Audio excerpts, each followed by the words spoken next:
Bonjour Fleur Pellerin, merci d'être avec nous. Alors Bonjour. vous avez été la ministre de l'économie numérique de François Hollande.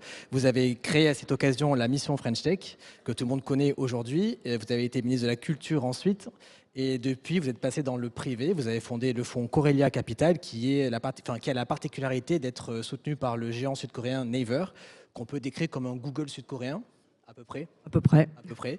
Voilà, donc on va parler d'investissement dans l'IA, parce que c'est ce que vous faites aujourd'hui, dans l'IA et dans d'autres secteurs de la tech, mais aujourd'hui on va être focus sur l'IA.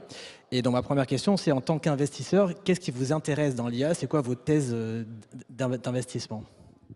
Alors, Corelia, c'est un fonds qui investit dans la tech, qui est un peu généraliste. Donc, on n'est pas focalisé sur un secteur en particulier. Et c'est vrai que quand on a une approche généraliste, à chaque cycle ou à chaque moment, il y a un peu des secteurs qui sont des secteurs très à la mode, où on se dit il ne faut absolument pas rater ce qui est en train de se passer.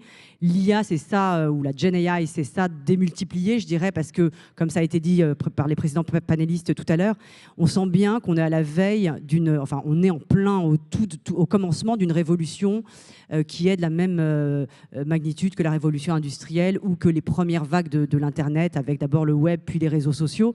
Donc on sent bien qu'on est dans ce moment-là où beaucoup de choses vont être transformées par l'application de l'intelligence artificielle générative. Et donc, en tant qu'investisseur, on se dit c'est absolument impossible de rester en marge d'un mouvement transformatif aussi important. Donc, il y a déjà cette idée qui peut relever un peu de ce qu'on appelle le FOMO, pour ceux qui ont des enfants, donc la peur de rater une opportunité critique très importante.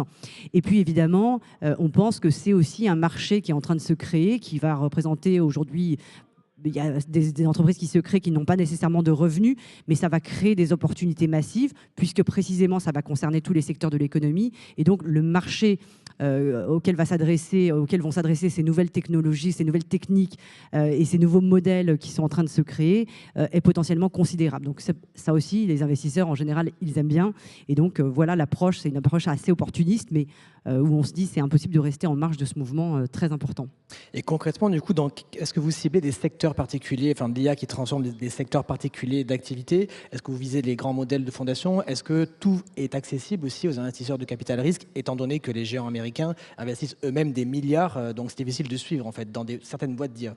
Alors, c'est ça qui est un peu la difficulté, c'est qu'effectivement, il y a une avance, au moins en termes d'investissement, qui a été prise par les hyperscalers, donc les grandes boîtes tech américaines, qui sont capables effectivement d'investir pas des millions, mais vraiment même des centaines de millions, des milliards en R&D. Et ce sont des modèles qui sont très gourmands en capital, parce qu'il faut acheter beaucoup de puces Nvidia. C'est la raison pour laquelle Nvidia, aujourd'hui, la boîte la mieux cotée du monde, c'est que les ressources de puissance de calcul qui sont nécessaires pour développer ces modèles fondationnels sont extrêmement importantes. Et donc, effectivement, l'argent n'est pas commoditisé en l'espèce. C'est vraiment l'argent qui permet de poursuivre la R&D et qui fait un peu la différence. Alors là, donc, évidemment, quand on a des pépites françaises comme Hugging Face, comme Mistral, comme H, c'est pas à la portée de tous les fonds de capital risque, même quand on arrive très tôt. Nous, les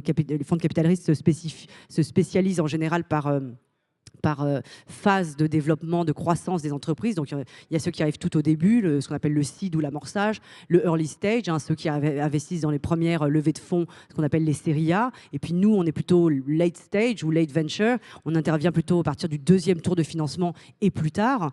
Et quand on voit des boîtes qui viennent tout juste de se créer, où il y a une petite équipe de chercheurs, mais qui lèvent déjà sur des valorisations qui se compte en milliards et qui lèvent pour une série d'amorçage. Normalement, une série d'amorçage, c'est quelques millions. Là, c'est des boîtes qui lèvent des centaines de millions déjà au moment de l'amorçage. C'est sûr que les fonds traditionnels qui font de l'amorçage ne peuvent pas suivre parce qu'ils n'ont pas les poches assez profondes pour des tours aussi de nature aussi exceptionnelle ou extraordinaire. Donc, nous, on a eu la chance de pouvoir participer à un tour pour accompagner l'une de ces entreprises très iconiques françaises. Mais c'est vrai que le modèle économique très particulier de ces boîtes fait que ce n'est pas du tout à la portée de tout le monde, ce qui explique d'ailleurs pourquoi on trouve aussi bien des investisseurs français pour ceux qui peuvent se le permettre, mais aussi des Américains. Enfin, il y a une typologie d'investisseurs qui est beaucoup plus diversifiée que les boîtes qui ont normalement cette maturité ou cette jeunesse. Vous avez investi dans quelle boîte concrètement en France qui fait Alors en France, on est donc chez Mistral, hein, pour ne pas la nommer. Donc on a fait cet investissement aux côtés d'autres. Il y a beaucoup d'investisseurs aussi français, corporate ou institutionnels qui ont suivi aux côtés de fonds américains. Et on a fait un investissement aussi dans une boîte qui n'est pas directement une boîte qui développe des modèles, mais qui est une boîte plutôt d'infrastructure, qui est fabless, hein, mais qui fait du design, de la conception de puces, de semi-conducteurs qui sont destinés à faire tourner non pas des modèles fondationnels, mais des modèles qu'on appelle d'inférence. Donc les modèles fondationnels, c'est les gros modèles type Mistral qui sont des modèles généralistes ou ChatGPT qui ont besoin de faire tourner des dizaines de milliards de paramètres. Les modèles d'inférence sont des modèles qui ont déjà un cas d'usage, donc ça peut s'appliquer au trading haute fréquence ou à certains process d'automatisation dans des usines par exemple, mais qui exigent du coup moins de paramètres, donc qui ont besoin de moins de débit, qui consomment du coup moins d'électricité, donc qui sont plutôt moins chers et pour lesquels la latence est moins importante. Donc c'est un besoin en termes de performance qui est un peu plus bas que celui des modèles fondationnels. Et donc l'entreprise dans laquelle on a investi, qui est une entreprise coréenne, elle design des chips, des puces qui sont faites pour ce cas d'usage précis. Et là, ce qui est intéressant, c'est que ça a des usages dans les telcos, par exemple. Là, on n'est pas en train de faire des POC, etc. On sait vraiment à quoi on va pouvoir appliquer ces innovations-là. Et donc, il y a un time to market qui est moins éloigné que pour les modèles fondationnels généralistes sur lesquels tous les business models sont en train de se développer en ce moment. Et c'est ça le danger justement de l'IA généraliste, c'est qu'on voit le potentiel à long terme, mais on a du mal à mesurer le gain économique à court et même à moyen terme. Il y a un problème de modèle économique encore, alors que dans l'IA sectorielle, j'imagine, pour un investisseur, c'est plus rassurant d'aller investir dans une boîte qui fait de l'IA dans la santé ou dans l'industrie. Exactement. Donc l'horizon, en fait, pour un investisseur en général, quand tu as un fonds traditionnel, c'est un fonds qui a une durée de vie de 10 ans. Donc vous passez 4-5 ans à investir l'argent que vous avez levé, mais au bout de 8-9 ans, il faut commencer à monétiser, il faut commencer à vous préparer à rendre l'argent à vos investisseurs. Et donc, l'horizon de sortie, c'est pour ça que souvent on parle des problèmes de sortie en Europe. On a Euronext, on commence à avoir une bourse qui sait mieux appréhender les valeurs technologiques. Mais la sortie, c'est quoi? C'est l'IPO. Sur un marché des valeurs technologiques, ou c'est une acquisition. En fait, il n'y a pas de 36 000 solutions par un fonds de private equity ou par un qui est plus gros que vous ou par un corporate, un stratégique, mais il n'y a pas beaucoup d'autres solutions que celle-ci.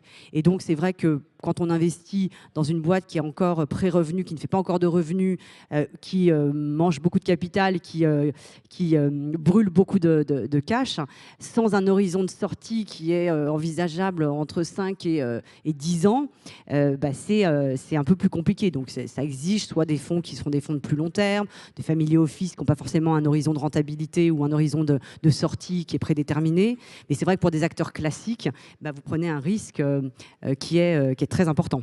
Et d'autant plus que les boîtes d'IA sont les plus valorisées aujourd'hui. On parle même d'une survalorisation. Est-ce que vous êtes d'accord avec ça? Est-ce que vous trouvez que les boîtes d'IA sont survalorisées? Est-ce que le coût d'entrée, notamment pour les investisseurs, est trop élevé aujourd'hui?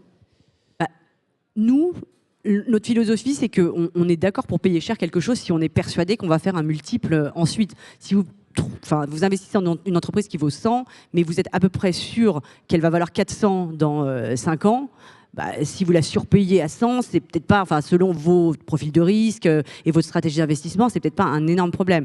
Là, la difficulté, c'est qu'effectivement, quand on commence à avoir des entreprises qui viennent tout juste de se créer et qui valent déjà 3 milliards au bout d'un an, pour un investisseur qui va rentrer après que l'entreprise ait atteint ce niveau de 3 milliards, ça veut dire qu'il faut vraiment que l'espérance de gain à la sortie soit très très très élevée pour que ça puisse rentabiliser votre investissement. Donc c'est vrai que ça, c'est quelque chose qui peut un peu décourager des investisseurs qui ont une durée de vie limitée, qui ont des fonds qui ont une durée de vie limitée, et ça peut être très compliqué de faire rentrer cette équation-là dans votre thèse d'investissement. Et aussi, il y a une concurrence aussi entre les fonds, parce que comme il y a une hype énorme autour des startups d'IA, tout le monde veut se précipiter pour les futurs grands. Quand on voit des bons profils, tous les investisseurs veulent être dedans. Donc il y a une concurrence. Et vous, justement, c'est quoi votre argument pour les startups, notamment françaises, pour choisir plutôt Corelia plutôt que quelqu'un d'autre? Alors c'est vrai que généralement, ce sont des entreprises qui, en fait, le paradoxe, c'est que aujourd'hui, c'est plutôt les entrepreneurs qui choisissent les fonds d'investissement plutôt que l'inverse. C'est-à-dire que vous êtes un fonds, vous voulez absolument être dans les meilleures entreprises et financer les meilleures équipes, et donc vous leur demandez si elles veulent bien vous accueillir dans leur capital. Et les meilleures équipes ont effectivement ce luxe de pouvoir choisir leurs partenaires parce que c'est pas juste de l'argent dont elles ont besoin, c'est aussi d'un accompagnement, c'est de conseils. Et donc nous, chez Corelia, en fait, je pense que notre valeur ajoutée, Mistral était très sursouscrit, hein, c'est pas un secret. Je pense que nous, ce qu'on apporte, c'est justement cet angle particulier avec l'Asie, qu'on n'est pas très nombreux sur la place de Paris à proposer, et nous en particulier avec la Corée. Et dans tout ce qui est Gen AI, la Corée, grâce à l'écosystème de semi-conducteurs dont je parlais tout à l'heure, les pays qui ont aujourd'hui des écosystèmes industriels qui sont forts, qui sont bien positionnés sur la chaîne de valeur des puces et des semi-conducteurs, ils ne sont pas très nombreux. Il y a Taïwan, il y a les États-Unis et il y a la Corée. Donc la Corée avec Samsung et SK hynix, qui sont deux très gros conglomérats qui sont présents sur ce secteur d'activité. Et donc je pense que ce qui intéresse des entreprises comme Mistral ou comme d'autres entreprises qui sont en Gen AI et qui font des modèles soit fondationnels, soit d'inférence, c'est aussi la capacité d'accéder à des interlocuteurs extrêmement intéressants comme Samsung ou comme SK hynix, parce que en fait, les entreprises de Gen AI, qui sont des entreprises de software, ont quand même besoin de cette puissance de calcul, elles ont besoin des puces, et je pense qu'aujourd'hui, c'est bien de se dire, on se fournit auprès de Nvidia, mais potentiellement, on aimerait bien diversifier aussi nos sources d'approvisionnement et avoir des discussions avec d'autres partenaires potentiels. Et en ce sens, là, la Corée est un écosystème qui est extrêmement intéressant, où toute cette activité est aussi très fortement soutenue par l'État. Donc il y a vraiment du partenariat public-privé pour fortement soutenir à la fois les entreprises de Gen AI, mais aussi les entreprises de semi-conducteurs.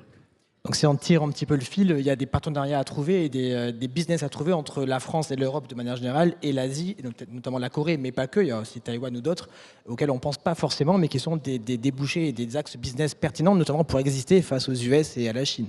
Exactement, je pense qu'il y a un contexte aujourd'hui qui favorise la réalisation, peut-être chercher des alliances, et les alliances, ça peut prendre plein de formes, hein. Ça peut être des alliances capitalistiques, ça peut être des alliances de business, ça peut être des partenariats, ça peut être des JV, enfin c'est plein de choses, mais je pense qu'il y a beaucoup de secteurs dans lesquels la notion de souveraineté est importante, sur lesquels finalement avoir des partenariats avec des entreprises ou avec des gouvernements, la Corée, je pense que c'est un très bon exemple, parce qu'en plus c'est un pays qui est assez proche de la France à plein d'égards, sur la place de l'État, la place des politiques publiques et l'administration dans l'économie. Enfin, il y a plein de choses qui font que ce sont des pays avec lesquels il est peut-être plus facile de coopérer, qui partagent un peu les mêmes valeurs que nous en termes de privacy, de respect de la vie privée, de droit de la propriété intellectuelle. Donc je pense que ce sont des pays avec lesquels on a intérêt à échanger sur des sujets aussi critiques, où laisser émerger des monopoles ou des oligopoles serait